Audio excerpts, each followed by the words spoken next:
In Las Vegas, Lewis was back in the public eye, living comfortably among friends who had helped him financially in his darkest days. To them, he was still a hero.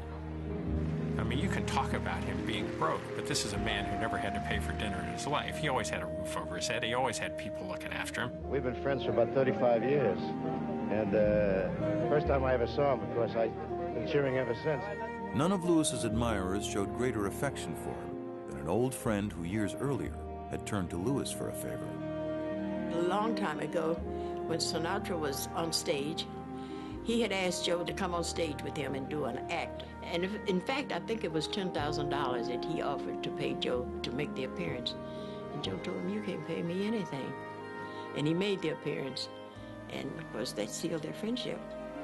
And like Sinatra said, it would do anything for him. Sinatra kept his word. In 1977, when Lewis developed heart problems, Sinatra arranged to have him flown to Houston and seen by a specialist. Following heart surgery, Lewis suffered a stroke and was confined to a wheelchair. We'd help get him in the wheelchair. We'd take him out to Caesars so he could have lunch. But the man that we knew just wasn't there anymore. I think the pictures that some people in our society remember of Joe Louis is when he would attend a fight in Las Vegas, and they'd go to him, and there he would be in his wheelchair with his cowboy hat. Not the lasting view you want of a Joe Louis who had that level of impact for so many years on so many people. On April 18th, 1981, the public got its last look at Joe Louis. As you look at maybe the guy who wrote the book on heavyweight boxing, and there is Joe Louis. He is ringside attending tonight. Later that night, Lewis's heart gave out. I always knew that I would not be with my father when he passed. And I got this call from my roommate who basically said, they're trying to reach you from Las Vegas. Your dad has died.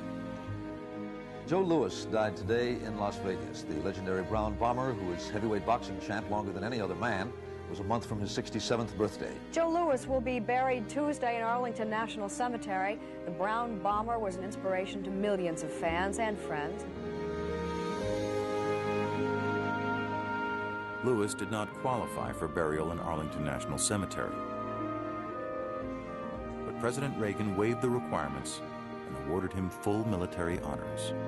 This man will be assured of a place in the hereafter because of the joy he is bringing to the multitude. He was a champion for freedom in my mind, and he deserved to be laid to rest among champions and fighters for freedom. He's a man that you have to say that if he hadn't lived, this century would have been different. Lewis made white America confront race, confront success. He made a dent. He was the one who smashed the idea that blacks weren't good enough. He began the dynamic that a generation later changed our national pastime, baseball. I do not want to suggest that Jackie Robinson was not a national hero, but to suggest that he was the pathbreaker for black athletes is historically inaccurate. The first was Joe Louis.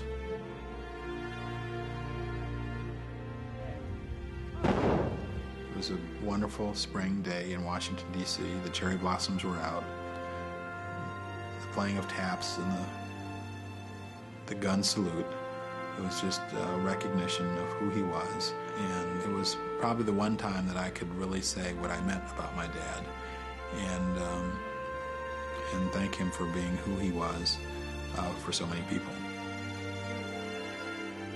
The measure of a hero lies not only in their accomplishments, but also in the size of their hearts.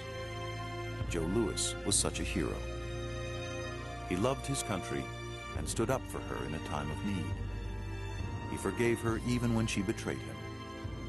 The humblest of men, the grandson of slaves, Louis lived the American dream and showed a nation the value of humility.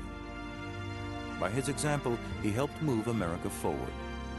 And when he passed on, he left a world far better than the one he had entered.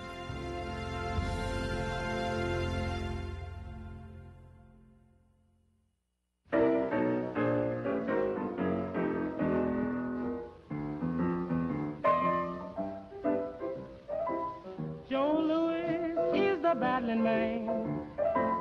The people think his fame will always stand. He's the brown bumper of this land.